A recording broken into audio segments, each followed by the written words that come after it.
ਸੁਰਤ ਪਰਮਾਤਮਾ ਦੇ ਮਾਰਗ ਤੇ ਨਹੀਂ ਚੱਲਦੀ, ਸਰੀਰ ਤੇ ਕਬਰ ਦੇ ਮਾਰਗ ਤੇ ਜਾ ਰਿਹਾ। ਸੁਰਤ ਭਗਵਾਨ ਦੇ ਮਾਰਗ ਤੇ ਨਹੀਂ ਚੱਲਦੀ, ਸਰੀਰ ਤੇ ਸ਼ਮਸ਼ਾਨ ਦੇ ਮਾਰਗ ਤੇ ਜਾ ਹੀ ਰਿਹਾ। ਅੰਦਾਜ਼ਾ ਲਾ ਕੇ ਕੁਝ ਸਿਆਣੇ ਪੁਰਸ਼ ਦੱਸਦੇ ਨੇ, ਅਨੁਭਵੀ, ਸੁਰਤ ਪ੍ਰਭੂ ਦੇ ਮਾਰਗ ਤੇ ਚਲੇ, ਪਹਿਲਾ ਕਾਰਨ ਤੇ ਹੋ ਸਕਦਾ ਉਸਦੇ ਕੋਈ ਪਿਛਲੇ ਸੰਸਕਾਰ ਸਨ, ਪਿਛਲੇ ਜਨਮ।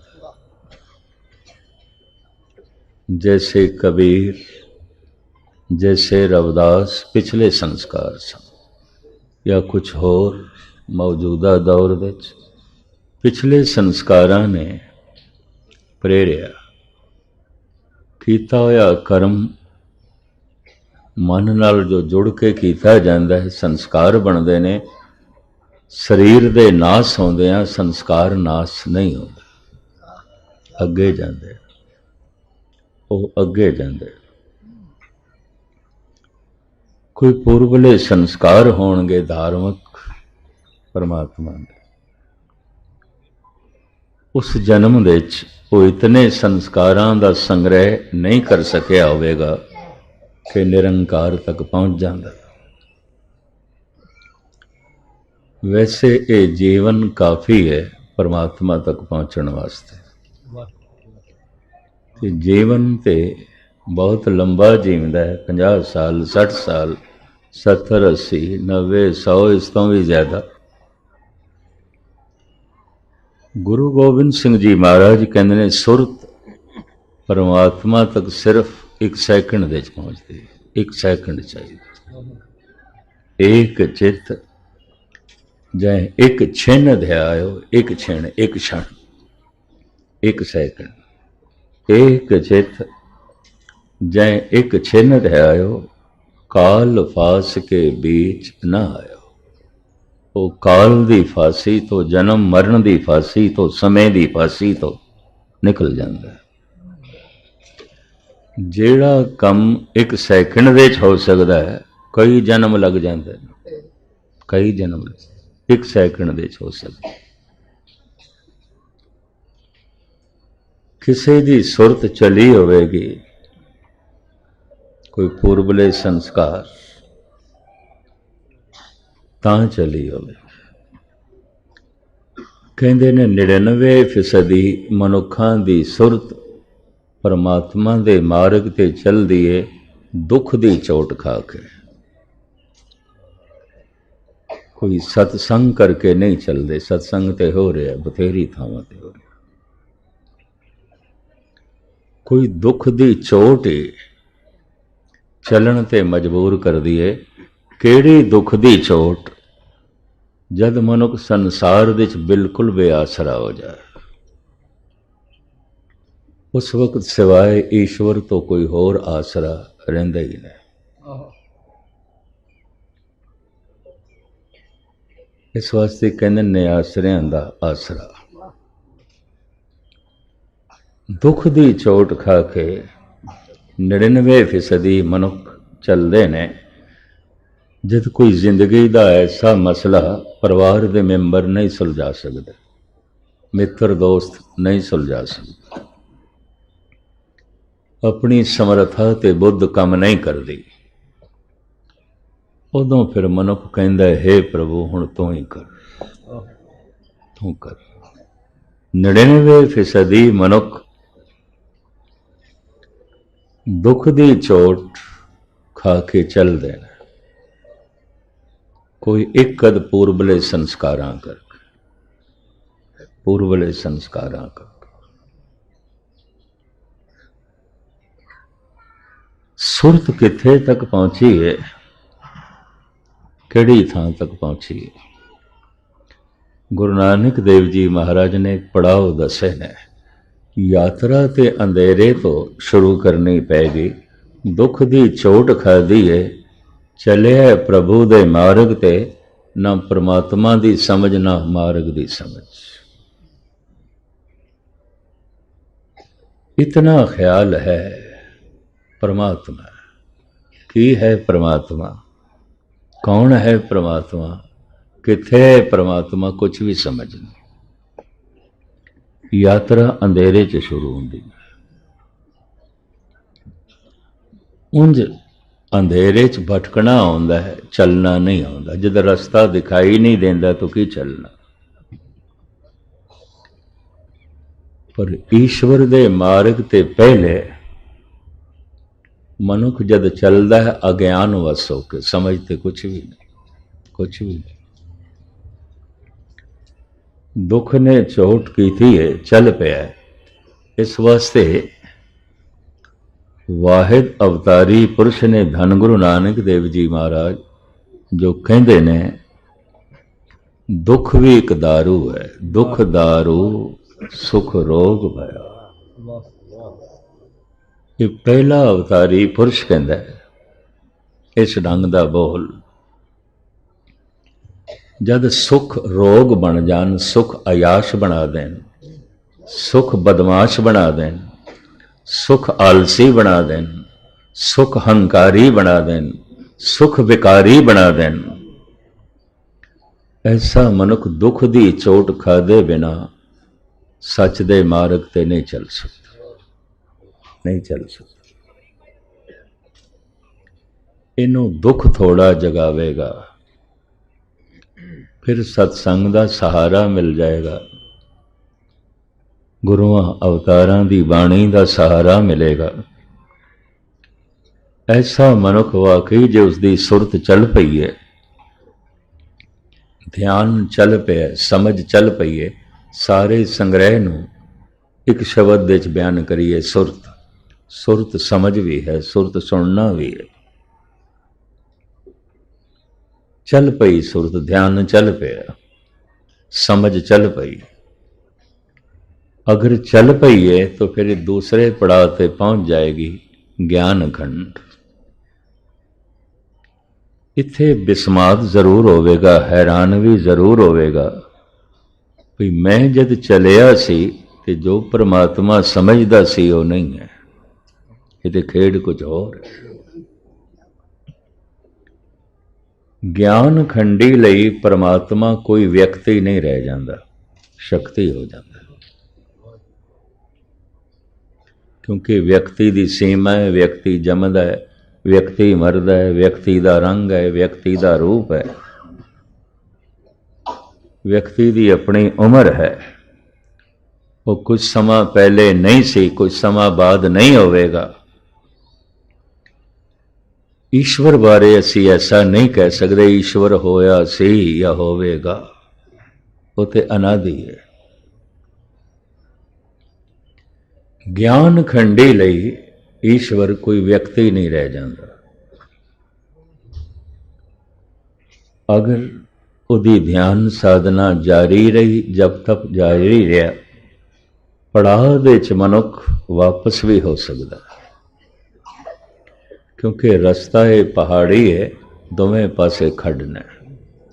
सावधानी ना वरती तो किधरे गिरेगा भी सी। ऐसा धार्मिक जगत देखा जाता। तीसरे पड़ाव में गुरु नानक ने नाम दिता है सरमखंड। दिस पई है शिखर, माउंट एवरेस्ट दिस पई, गौरी शंकर हिमालय की बुलंद चोटी दिस पई,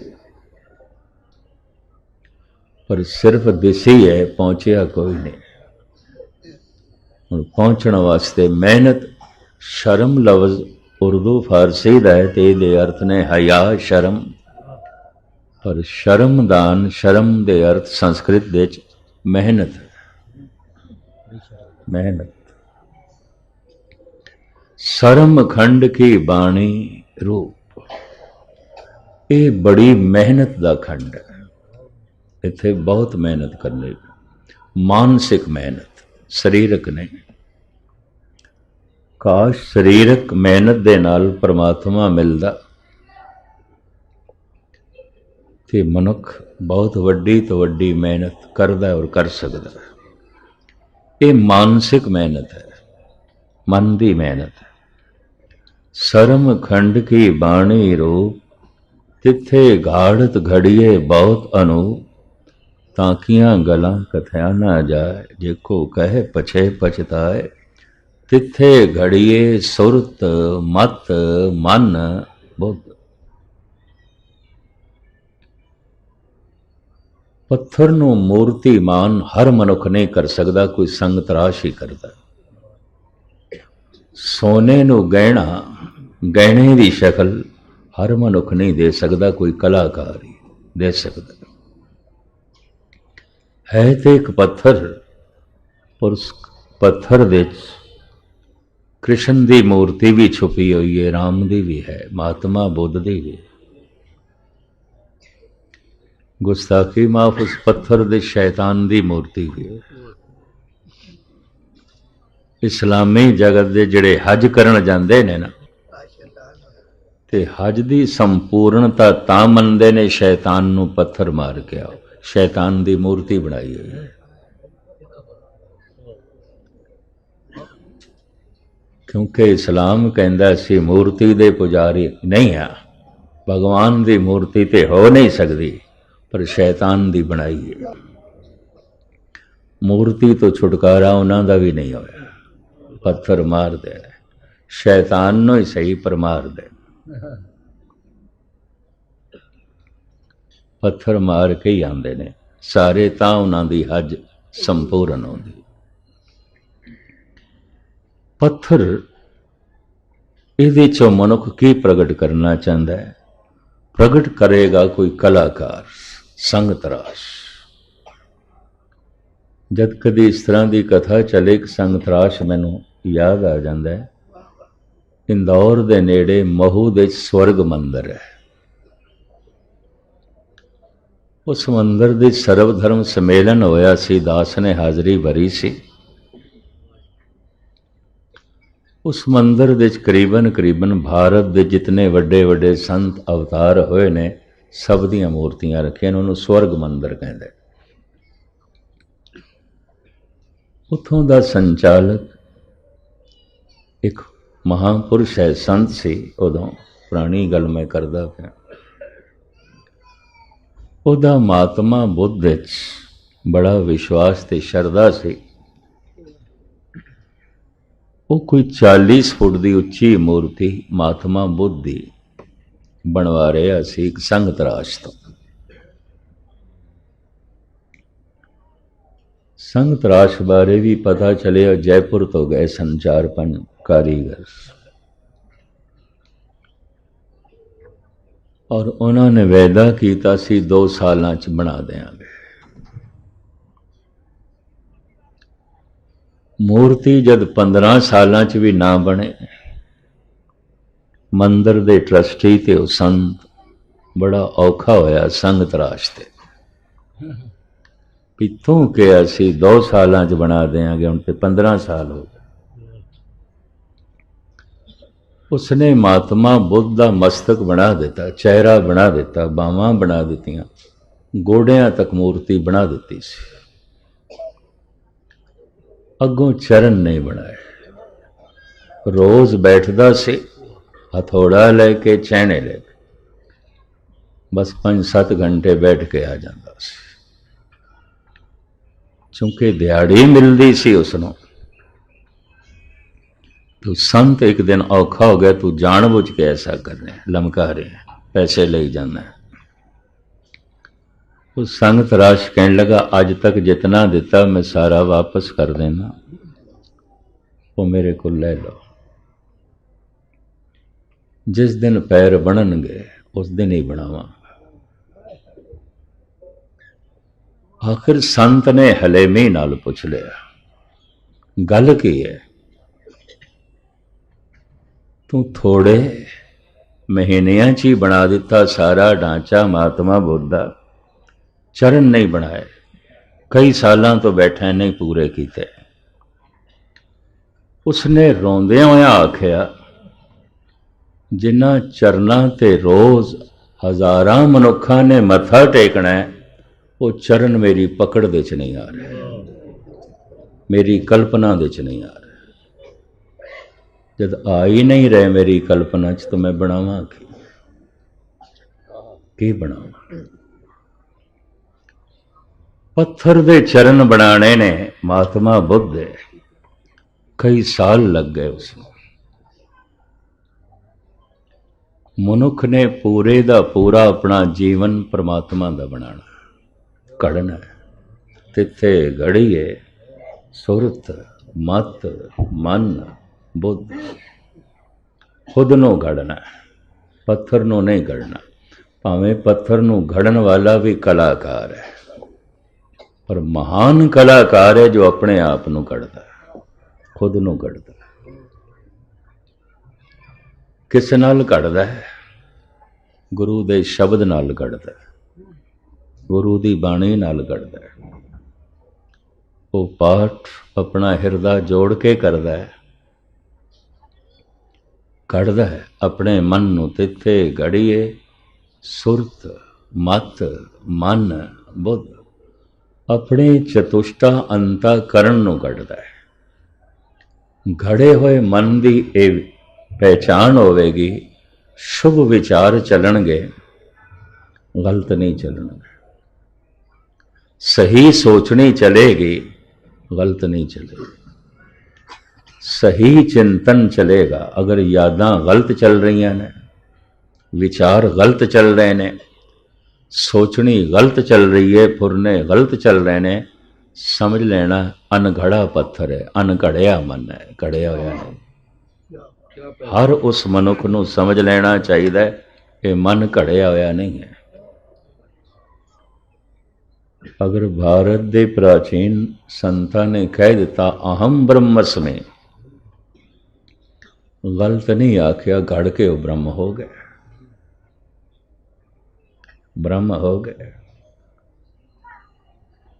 ऐसा घड़े अपने आप नू घड़ना है विचारां नू घड़ना है सोचनी नू घड़ना है यादां नू। चिंतन दे बदलदियां यादां दे बदलदियां सोचनी दे बदलदियां विचार दे बदलदियां मनुख दा सारा संसार बदल जाता।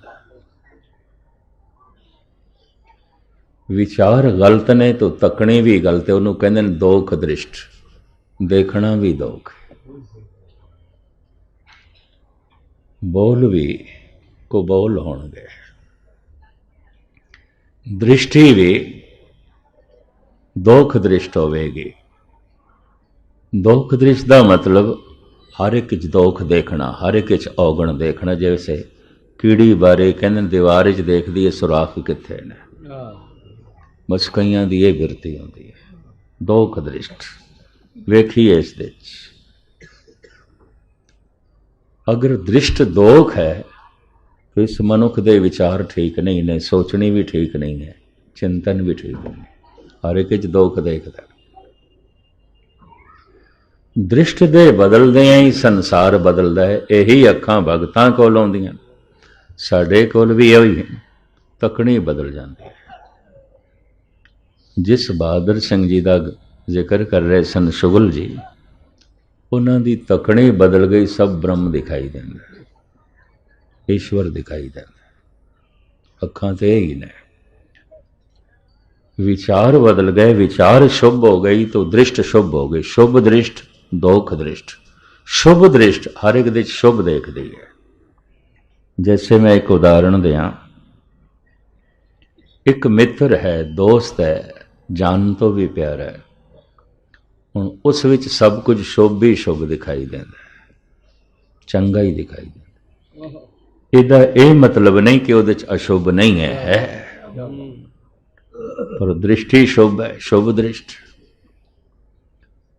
तो शुभ दृष्ट अपने मित्र दे शुभ भी देखती है। यह गल वखरी है ऐसा कोई मनुख नहीं जिहदे कोल औगण ना होवन ऐसा कोई मनुख नहीं जिहदे कोल गुण ना होवन। बड़े तो बड़े संत कोल भी गुस्ताखी माफ कुछ ना कुछ खामियां होणगियां भुल्लण अंदर सबको। वड्डे तो वड्डे डाकू कोल भी कोई ना कोई गुण होवेगा भावें थोड़े ही सही गुण होणगे। शुभ दृष्ट, चूंकि मित्र है तो दृष्टि शुभ है, उस विच सब कुछ शुभ दिखाई देता है। कल उस नाल झगड़ा हो गया, दोस्ती दुश्मनी दे च बदल गई, मित्रता दुश्मनी दे च बदल गई, दृष्टि दोख हो गई। हुण उस विच औगण ही औगण दिखाई देंदे ने, कोई भी गुण नहीं। इहदा ये मतलब नहीं उहदे च कोई गुण नहीं, पर हुण कीता की जाए, दृष्ट दोख हो गई है। हुण औगण ही औगण दिखाई देंदे, ते जे औगण दिखाई देंदे तो सांझ करनी बड़ी औखी है। औगणा नाल कौन सांझ करे। कल तक शुभ ही शुभ दिखाई देंदा सी, जिसनों असी संत ते भगत कहने आ, वो सारियां दे च ही शुभ देखदा है, इस वास्ते सारे ही उसदे मित्र होंदे ने। जिसनों असी संसारी या दोख दृष्ट दा मालिक कहने आ, वो सारियां दे च ही औगण देखदा है, इस वास्ते सारे ही बेगाने ने, सारे ही दुश्मन ने, सब ओपरे ने। धन गुरु अर्जन देव जी महाराज कहते हैं, सबको मीत हम आपन की ना, हम सब ना के साथ, सब मेरे मित्र ने। शुभ दृष्ट है। इस तीसरे पड़ाव विच शब्द दे जप नाल, मंत्र दे जप नाल मनुख अपने मन नूं कढ़दा है। तिथे घड़िए सुरत मत मन बुद्ध। पर साहिब कहते ने एक गल ना बड़ी औखी है। शर्म खंड के है, बड़ा मेहनत का खंड। हज़ारां अभ्यासियां ने मैनू कहा भाई वाहिगुरू वाहिगुरू जपन लगदे आ, पता नहीं माड़े ख्याल कित्थों आ जांदे। गुटका हथ दे च आउंदा है, पढ़दे बाणी आ, पता नहीं माड़े ख्याल किधरों आ जाते हैं, किधरों भी नहीं आते, अंदर चल रहे होंदे ने पहले दे, अगे पिछे असी अपने आप तो दूर आते हैं, हर वक्त दूर, पता ही नहीं चलता अंदर की चल रहा। जब हथ दे च गुटका आ जाता है या जप करते हैं जरा नेड़े आते हैं, तो ज्यों अपने नेड़े आते हैं तो फिर पता चलता है ले तो बड़ा अनर्थ चल रहा अंदर। जिस मनुख नूं ऐसा दिखाई देवे, कम से कम अपने नेड़े आए। एक बहुत वड्डी सच्चाई, और पहले अवगुण ही दिखाई देणगे, गुण नहीं दिखाई देणगे। अपने नेड़े आंदे उपर उपर अवगुण ही ने, मन दे सता दे तय दे गुण ने। ऐसा उसनों प्रतीत होवेगा अपने नेड़े आया है। अपने नेड़े बिना धार्मिक साधना तो, बिना जप तो मनुख अपने नेड़े नहीं आ सकता। इस वास्ते मैं बयान करता हूँ, एक मनुख अपने मित्र दे जितना नेड़े अपने नेड़े नहीं है, पत्नी दे जितना नेड़े अपने नेड़े नहीं है, और एक पत्नी पति दे जितने नेड़े अपने नेड़े नहीं। पति का सब कुछ उसनों पता है, अपना कख भी नहीं पता। पत्नी दे सारे गुण अवगुण तो जाणू है, अपना कख भी नहीं पता। एक मनुख एक पुत्र दे जितना नेड़े अपने नेड़े नहीं है। बगौर मुताला करना, धर्म की साधना है अपने नेड़े आना। तो जब मनुख नेड़े आउंदा है तो सिवाय बुरे तो होर कुछ भी नहीं दिखाई देता। कबीर जैसा महान संत कह उठे है, कबीर सब ते हम बुरे। ये श्लोक है गुरु ग्रंथ साहब का। कबीर सब ते हम बुरे, हम तज भलो सब कोय, मैनू छोड़ के सब भले सब चंगे। तो जे इसनों सच मन लईए बई कबीर सब तो बुरा है, तो यदी बाणी पढ़न की लौड़ की, यदा सत्कार करने की लौड़ है। सब तो बुरा है, आप कह रहे कबीर सब ते हम बुरे, तो जे कहिए नहीं कह रहे है नहीं ऐसा, तो फिर कबीर ते दूसरा इल्जाम लगता है झूठ बोल रहे, झूठ बोल रहे। उम्मीद है गल पकड़ते चाहिए हो, फिर झूठ बोल रहे। कबीर सब ते हम बुरे, एवें कपोल कल्पना झूठ बयानी कर रहा है, गलत बयानी है। तो जे कहिए नहीं ठीक कह रहा है बुरा है, तो फिर इनू मत्था टेकण की की लोड़, इहदी बाणी पढ़न की की लोड़ है, इहदा सत्कार करन की की लोड़ है। सियाणे हो तुसी, सतसंगी हो। कबीर सब ते हम बुरे, चलो कबीर तेरी ये गल मन लैंदे हां, ते फिर बुरे नूं संत आखण की की लोड़ है, बुरे नाल क्यों जुड़ी है। ते जे समझिए नहीं कह रहे है, तो कबीर ते गलत बयानी करन दा दोष आयद होंदा है, झूठ बोलता है, गलत बयानी करता है। तो मैं अर्ज करा कबीर ठीक कह रहे हैं, तो कबीर बुरा है नहीं है, इसदे ये अर्थ नहीं बननगे। कबीर जैसे पुरुष जद सर्व खंड दे पहुंचते हैं, मेहनत दा खंड, वो दूजे नूं वेखदे ने उपरों उपरों, गहरा नहीं वेखदे। उपरों उपरों ते हर बंदा शरीफ है, उपरों उपरों ते हर बंदा सतसंगी है, बैठे ने सतसंग, उपरों ते हर एक मनुख शरीफ है। कबीर जैसा संत दुनिया नूं उपरों उपरों देखदा है, सब सही दिखाई देंदा है, अपने नूं बड़ा गहरा देखदा है, बहुत गहरा देखदा, कई जन्मां दे औगण दिखाई देंदे, कई जन्मां दियां कमजोरियां दिखाई देंदियां, अपने नेड़े आउंदा है। जो अपने नेड़े आ गया है साधु है, जो अपने नेड़े आया है वही परमात्मा दे नेड़े जाता है, जो अपने तो दूर है परमात्मा तो भी दूर है। ये भी मैं अर्ज करदा, बुनियादी गल्लां मैं थोड़े सामने रख रहा, यानी जो इस मार्ग दी तुहानूं लोड़ पै सकदी। जो अपने तो दूर है वो परमात्मा तो भी दूर है, जो अपने नेड़े आया कुछ ना कुछ तो रब दे नेड़े आया, अपने नेड़े आया, औगणा दे नेड़े आया, तो जे औगणा दे नेड़े आया तो गुणा दे नेड़े भी चला जाएगा।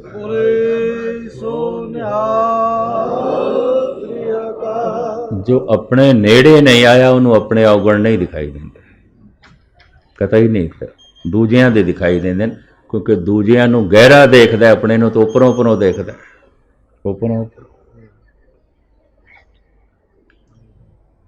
जिसनों अपने विच औगण दिखाई देन लग पे, कुछ कमजोरियां, बाबा फरीद कहते हैं मुझ औगुण सह नाही दोष, कैसे मन में किया रोस। 25-26 साल हो गए सन साधना करदियां। फरीद नूं पुछ लिया उन्हां दे मित्र सुल्तान ने, बई गल की है, तू अजे भी समाधि लीन नहीं होया। समाधि नूं ओ हलूल कहंदे ने, बई अजे भी हलूल दे तू नहीं गया, अजे भी बिस्माद दा रंग तेरे ते नहीं चढ़िया। 26 साल हो गए, किधरे तेरे ते खुदा नाराज ते नहीं। ढंग अपना कहंदा नहीं, खुदा नाराज नहीं है, फिर तैनू क्यों नहीं मिलिया। तैसे मन में किया रोस, क्या उस परमात्मा ने कुछ रोस किया है, तेरे ते नाराज है। कहंदे ने नहीं, मुझ अवगुण सह नाई, मेरे च ही कोई कमजोरी है, मैं ही अपनी अखां नहीं खोलता, सूरज ते उगया हुआ है, अखां बंद कर दईए कोई रोशनी नहीं। सरम खंड मेहनत का खंड है, बड़ी करड़ी मेहनत करनी होगी। अभ्यासी कहते ने 90% मनुख इतों मुड़ जाते हैं, बई यह नहीं होना, यह खपाना साथों नहीं होना।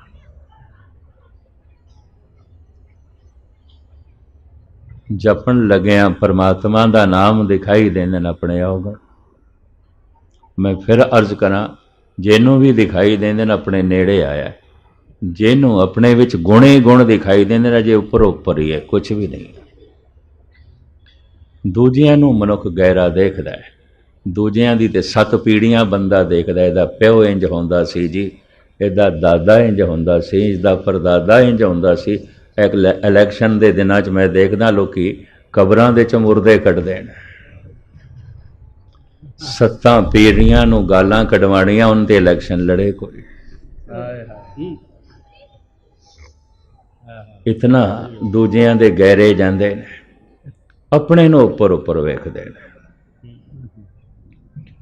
ਸਰਮਖੰਡੀ ਮਨੁੱਖ ਜਦ ਆਪਣੇ ਨੇੜੇ ਆਉਂਦਾ ਹੈ ਤਾਂ ਕਮਜ਼ੋਰੀਆਂ ਦਿਖਾਈ ਦਿੰਦੀਆਂ ਨੇ, ਫਿਰ ਉਹ ਗੜਦਾ ਹੈ, ਆਪਣੇ ਆਪ ਨੂੰ ਗੜਦਾ ਹੈ। ਤਿੱਥੇ ਗੜੀਏ ਸੁਰਤ ਮਤ ਮਨ ਬੁੱਧ। ਬੁਰੇ ਤੋਂ ਬੁਰੇ ਮਨੁੱਖ ਨੂੰ ਵੀ ਬੁਰਾਈ ਦਿਖਾਈ ਨਹੀਂ ਦਿੰਦੀ। ਇਹ ਵੀ ਮੈਂ ਅਰਜ਼ ਕਰਦਾ, ਕਈ ਦਫਾ ਬੁਰੇ ਤੋਂ ਬੁਰਾ ਮਨੁੱਖ ਜੋ ਆਪਣੇ ਤੋਂ ਦੂਰ ਹੈ, ਬੁਰਾ ਕਰਕੇ ਬੜਾ ਖੁਸ਼ ਹੋਵੇਗਾ।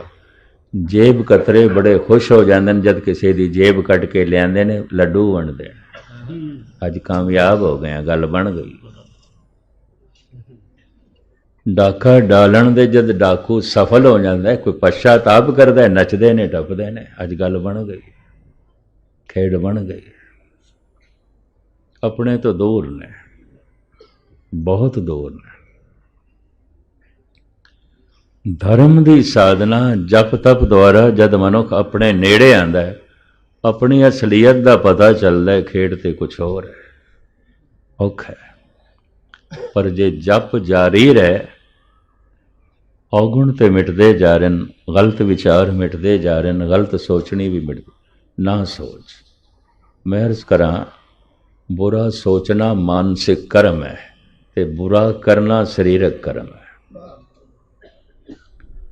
ਪਰਮਾਤਮਾ ਮਾਨਸਿਕ ਕਰਮ ਦਾ ਹੀ ਫਲ ਦਿੰਦਾ ਹੈ, ਸਮਾਜ ਤੇ ਕਾਨੂੰਨ ਸਰੀਰਕ ਕਰਮ ਦਾ ਫਲ ਦਿੰਦਾ ਹੈ। ਮੈਂ ਅਕਸਰ ਅਰਜ਼ ਕਰਦਾ ਹੁੰਦਾ, ਸਮਾਜ ਤੇ ਕਾਨੂੰਨ ਦੇਖਦਾ ਹੈ ਮੈਂ ਕੀਤਾ ਕੀ ਹੈ, ਪਰਮਾਤਮਾ ਦੇਖਦਾ ਹੈ ਮੈਂ ਸੋਚਿਆ ਕੀ ਹੈ। ਉਹ ਕ੍ਰਿਤ ਨਹੀਂ ਦੇਖਦਾ, ਨੀਅਤ ਦੇਖਦਾ ਹੈ। ਉਹ ਸਰੀਰਕ ਕਰਨੀ ਨਹੀਂ ਦੇਖਦਾ, ਸੋਚਣੀ ਦੇਖਦਾ ਹੈ। अगर सोचनी बुरी है तो मानसिक कर्म ते हो गया, बुरा ते हो गया, मन मैला हो गया। सवेरे ज्ञानी साहिब सिंह जी कह रहे सन, मन मैले सब किछ मैला, तन धोते मन हचा न। मन मैला है, इस बंदे दी सेवा भी मैली। मन मैला है, इस बंदे दा दान पुण्य भी मैला। मन जो मैला, बुरा सोचदा पिया ते उंज सेवा करदा पिया। बुरे विचार पे चलने ने उंज पुनदान पिया करदा। मन मैले सब किछ मैला, इदा तीर्थां ते जाना भी मैला। बुरा सोचदा पिया गया तीर्थां ते। इदा सतसंग कीता होया भी कुसंगत है, क्योंकि बैठा सतसंग दे च सोचदा बुरा। तन सतसंग कर रहा है, मन ਦੇ ਤਲ ਤੇ ਕੁਸੰਗਤ ਚੱਲ ਰਹੀ ਹੈ। ਇੱਕੋ ਹੀ ਸਮੇਂ ਇਹ ਦੋ ਵਿਪਰੀਤ ਦਿਸ਼ਾਵਾਂ ਮਨੁੱਖ ਦੀਆਂ ਬਣੀਆਂ ਰਹਿੰਦੀਆਂ। ਤਿੱਥੇ ਘੜੀਏ ਸੁਰਤ ਮਤ ਮਨ ਬੁੱਧ। ਇੱਥੇ ਮਨੁੱਖ ਘੜਦਾ ਹੈ ਆਪਣੇ ਵਿਚਾਰਾਂ ਨੂੰ, ਆਪਣੀ ਸੋਚਣੀ ਨੂੰ, ਆਪਣੀਆਂ ਯਾਦਾਂ ਨੂੰ। ਜੈਸੇ ਇਹ ਘੜਾ ਜਾਂਦਾ ਹੈ ਮਨ, ਘੜੇ ਹੋਏ ਮਨ ਨੂੰ ਇੱਕ ਬੋਧ ਆਉਂਦਾ ਹੈ ਕਿ ਮੈਂ ਪਰਮਾਤਮਾ ਤੋਂ ਵਿਛੜਿਆ ਹੋਇਆ। इस दे अंदर बिरहा जागदा है और बिरहा इसनूं तड़पा के रख देंदा है और तड़प के मनुख रो उठदा है। कोई भी पीड़ा जद मनुख नूं तड़पा देवे, रुला देंदी है। रोया तो अज तक मनुख बहुत है। मैं अक्सर अर्ज करदा हूं, सुकरात कहंदे ने 7 समुद्रां विच इतना पानी नहीं है जितना पानी मनुख दी अखां चों निकल चुके हैं अज तक। 7 समुद्रां च भी इतना पानी नहीं। इतना पानी मनुख अपनी अखां दे राही डोल चुके है अज तक। रोया ते बहुत है मनुख। संसार ने तड़पाया है, संसार दा रोना बहुत होया है। इसका जिक्र गुरु नानक देव जी महाराज ने किया। अक्सर मैं सत्संगियां दे सामने 2 पंक्तियां रखदा। मैं रोवंदी वडहंस मल्ला पहला, गुरु नानक देव जी की पंक्ति। मैं रोवंदी सब जग रोना, रोनड़े वणों पंखेरो। इक ना रोना मेरे तन का बिरहा, जिन्हों पिरों विछोड़ी। मैं रोई रिजक दी खातर, सारा जगत रोंदा है, पशु पक्षी तक रोंदा है। मैं रोई परिवार दे विछोड़े, सारा जगत रोंदा है, पशु पक्षी तक रो उठदे ने। मैं रोई रिजक दे विछोड़े, सारा जगत रोंदा है, पशु पक्षी तक रो उठदे ने।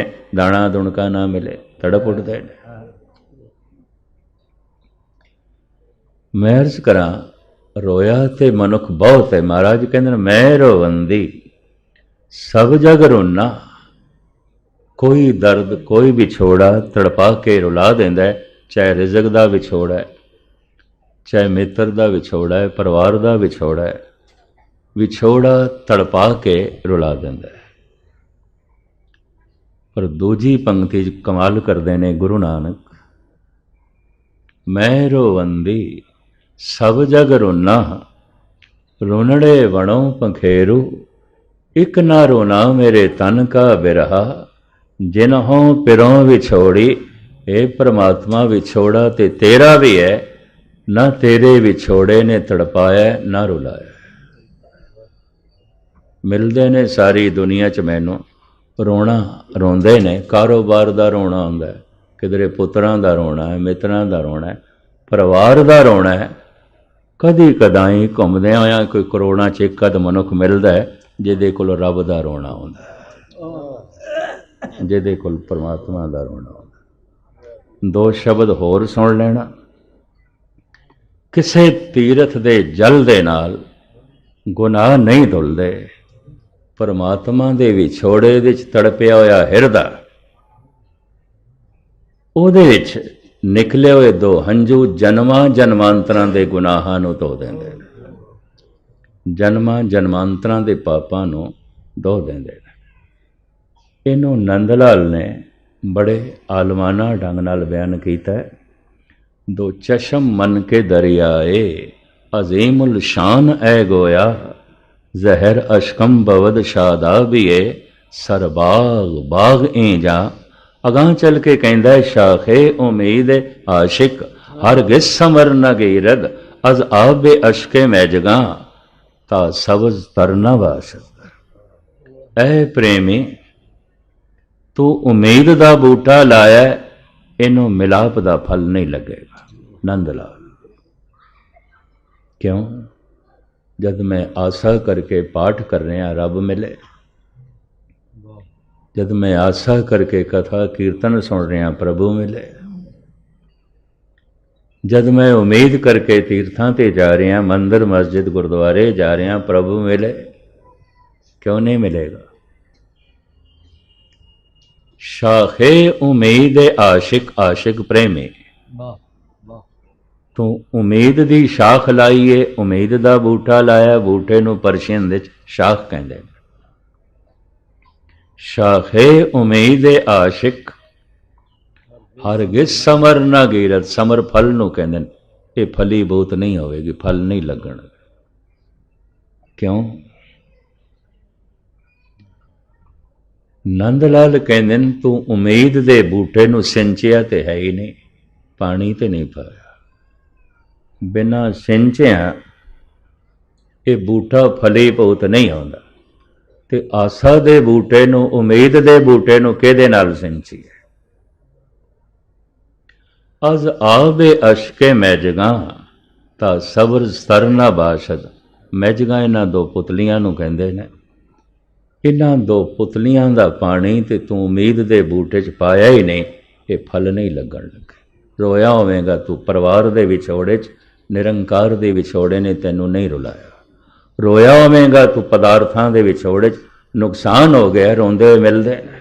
जिंदगी इतनी लंघ गई ते परमात्मा अजे तक नहीं मिलिया, इतने स्वासां दा नुकसान हो गया, तू रोया ही नहीं कभी। शाखे उम्मीद आशिक हर गिस समर न गिर। सतगुरु कहंदे ने, एक ना रोना मेरे तन का बिरहा, जिन्हों पिरों विछोड़ी। है प्रभु विछोड़ा ते तेरा भी है, इसने तड़पाया नहीं, रुलाया ही नहीं। लोगों को दुख होवेगा, तड़पना होवेगा, परिवार कारोबारी यही रोने होंदे ने, और की है लोगों को। किधरे कदाई कदी कदाई कोई एक अध मनुख जिहदे कोल रब्बी रोना होवे।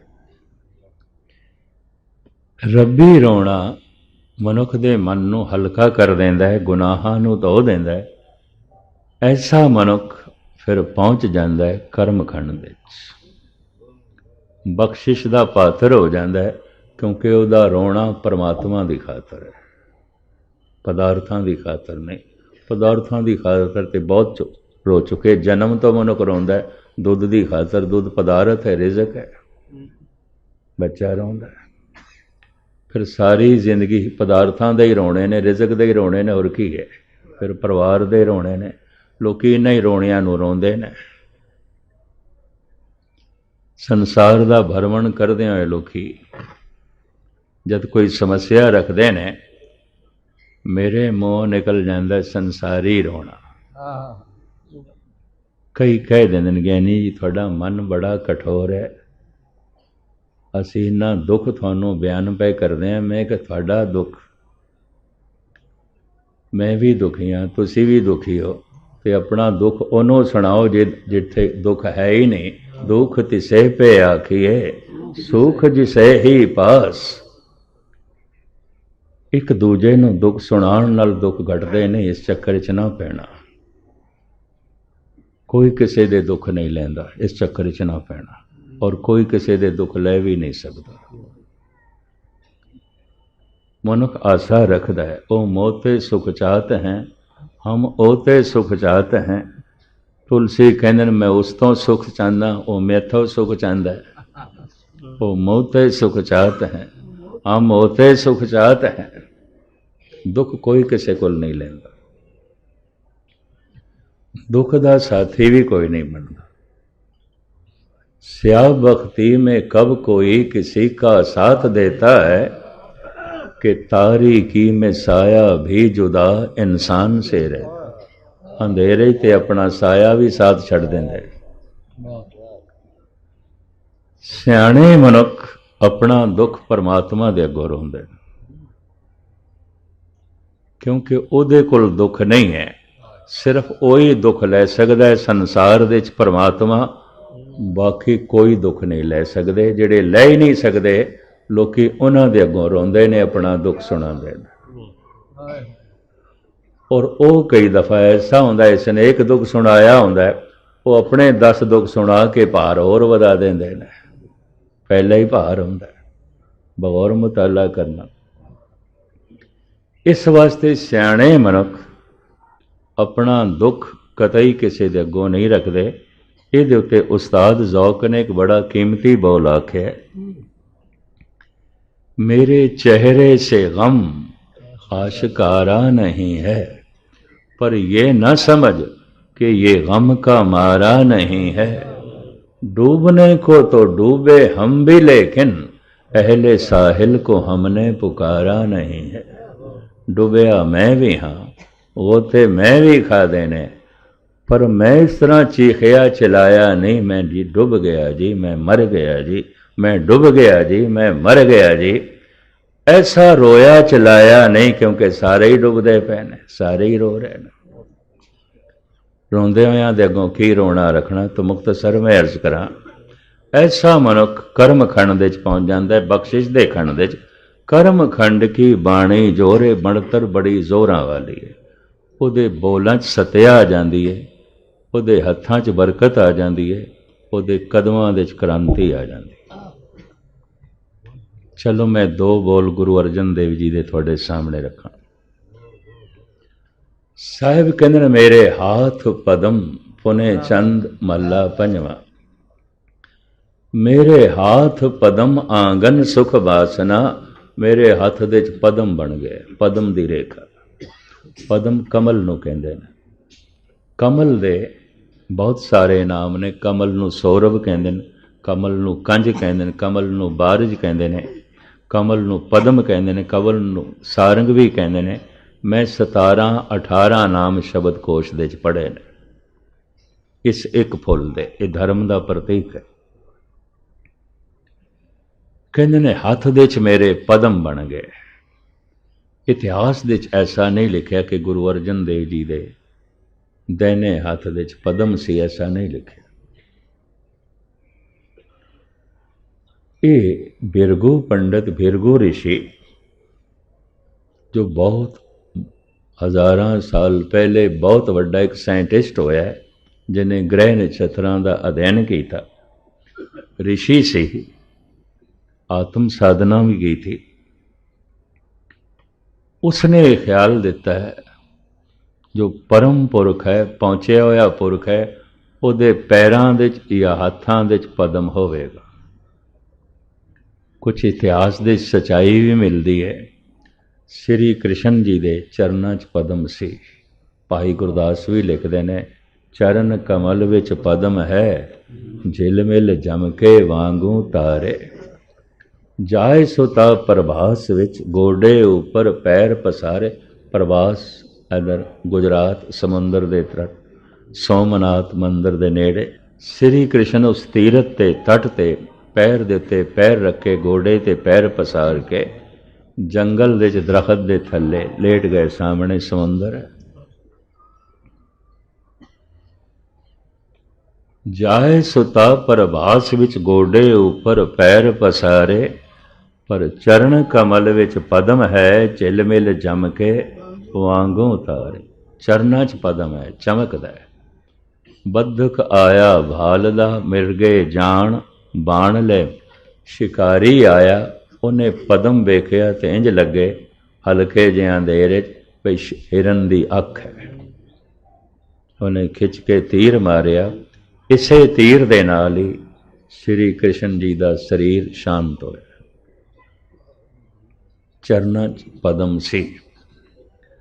कहते ने धन गुरु नानक देव जी महाराज के चरना च पदम सी। कवि संतोख सिंह जी लिखते। धन गुरु अमरदास जी महाराज हरिद्वार गंगा के तट ते धुप दे च बैठे ने, रेत ते इशनान करन तो बाद। विद्वान ब्राह्मण लंघिया जा रहा सी, ओदी निगाह चरना ते पै गई। उन्हें डंडौत की थी। धन गुरु अमरदास जी कहन लगे, तू ब्राह्मण है, सारे तेरी पूजा कर देन, तू मैनू डंडौत क्यों की है? मैनू क्यों मत्था टेकिया, पाप चाड़िया? ब्राह्मण कहन लगा, थानू मत्था नहीं टेकिया, पदम नू मत्था टेकिया जो थोड़े चरना च, उन्होंने मत्था टेक थोड़े चरना च। ये इतिहासिक प्रसंग है। सतगुरु के चरना च पदम सी, गुरु नानक के चरना च पदम सी। पर यह जरूरी नहीं, किधरे लिखया नहीं मिलता कि सारे अवतारां दे चरना च पदम सी या हथ दे च पदम सी। ये ठीक है, रेखा रोज़ बदलदियां ने, कर्मानुसार बदलदियां ने। रेखा के मुताबिक साडा फैसला नहीं आउंदा, कर्मां दे मुताबिक। रेखा करके साडी प्रालब्ध नहीं बनती, कर्मां करके साडियां रेखा बनदियां ने। कर्मे कर्मी होए विचार, सच्चा आप सच्चा दरबार। इस वास्ते फलित ज्योतिष तो गुरु नानक ने इनकार कर दिता। कहने इस चक्कर च ना पाओ। कर्म के मुताबिक रेखा रोज़ बदलती है, रोज़ बदलती है। तो जब रोज़ ही बदलती है, ये रोज़ फर्क पैंदा है। बुरे कर्म करते जाइए, रेखा कुछ होर हो जाती है, शुभ करिए कुछ होर हो जाती है। तो निश्चित प्रालब्ध कुछ भी नहीं है। इस वास्ते अपने कर्मां का सुधार करो, कर्मां के प्रति सुचेत होवो। महात्मा बुद्ध ने तो उच्ची आवाज़ नाल कह दिता, कर्म ही भगवान है। भगवान ही भगवान है, ऐसा नहीं आखे। कर्म ही भगवान है। तो जे भगवान ने फैसला कर्मां के मुताबिक करना है, तो उसने मनुख जाति को उपदेश किया भी कर्मां की चिंता करो, रब की चिंता छोड़ो।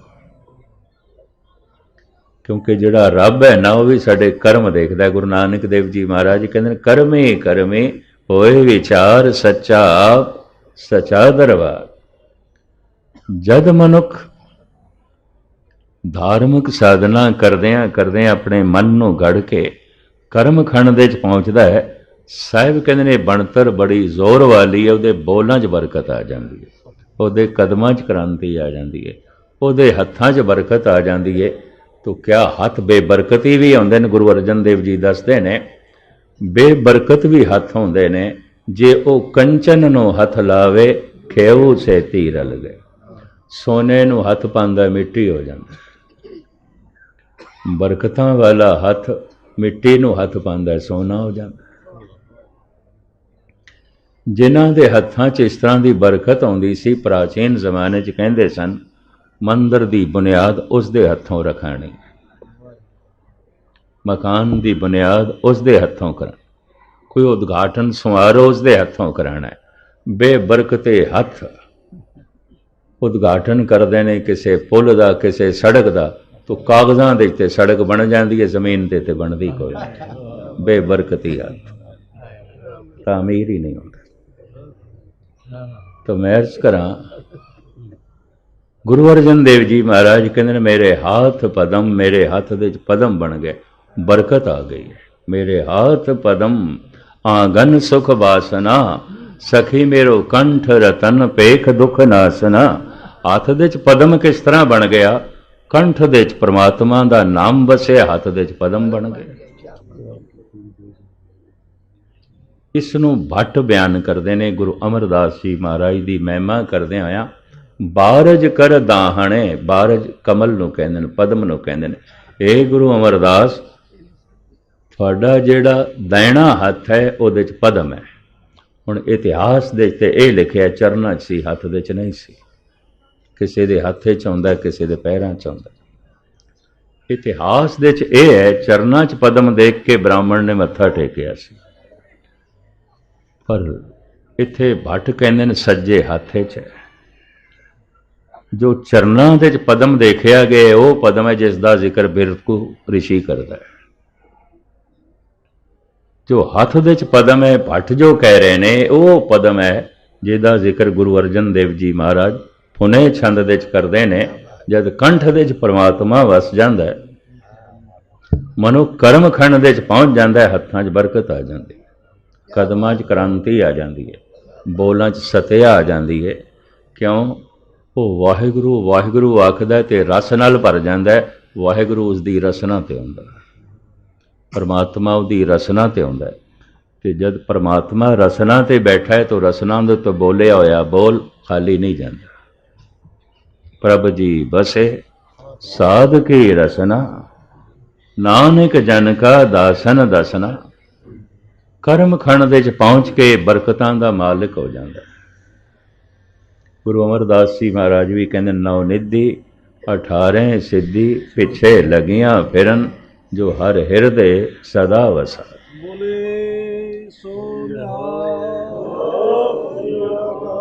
ਲੇਕਿਨ ਅਜੇ ਬੂੰਦ ਅਨੰਤ ਬੂੰਦਾਂ ਨੂੰ ਪ੍ਰਾਪਤ ਕਰਕੇ ਵੱਡੀ ਨਦੀ ਤੇ ਬਣ ਗਈ ਹੈ, ਪਰ ਸਾਗਰ ਦੀ ਲੀਨਤਾ ਨਹੀਂ। ਨਦੀ ਤੇ ਬਹੁਤ ਵੱਡੀ ਹੋ ਗਈ। ਨਦੀ ਕੀ ਹੈ? ਕਰੋੜਾਂ ਅਰਬਾਂ ਖਰਬਾਂ ਬੂੰਦਾਂ ਦਾ ਮਿਸ਼ਰਤ ਹੈ। ਔਰ ਕੀ ਹੈ? ਕੱਲੀ ਬੂੰਦ ਸਾਗਰ ਤੱਕ ਨਹੀਂ ਜਾ ਸਕਦੀ। ਇੱਕ ਬੂੰਦ ਨੂੰ ਜ਼ਮੀਨ ਤੇ ਵਗਣਾ ਹੈ ਤੇ ਸਮੁੰਦਰ ਤੱਕ ਪਹੁੰਚਣਾ ਹੈ, ਅਰਬਾਂ ਖਰਬਾਂ ਬੂੰਦਾਂ ਦਾ ਸਹਾਰਾ ਲੈਣਾ। ਕੱਲਾ ਮਨੁੱਖ ਪਰਮਾਤਮਾ ਤੱਕ ਨਹੀਂ ਪਹੁੰਚ ਸਕਦਾ, ਲੈਣਾ ਪਏਗਾ ਸਹਾਰਾ ਗੁਰੂ ਨਾਨਕ ਦਾ, ਗੁਰੂ ਗੋਬਿੰਦ ਸਿੰਘ ਦਾ, ਭਗਤ ਕਬੀਰ ਦਾ, ਨਾਮਦੇਵ ਦਾ, ਸੰਸਾਰ ਦੇ ਸਾਰੇ ਸੰਤ ਮਹਾਂਪੁਰਸ਼ ਤੇ ਅਵਤਾਰਾਂ ਦਾ ਸਹਾਰਾ ਲੈਣਾ ਹੀ ਪਏਗਾ। ਉਸ ਤੋਂ ਬਿਨਾਂ ਖੇਡ ਨਹੀਂ ਬਣੇ।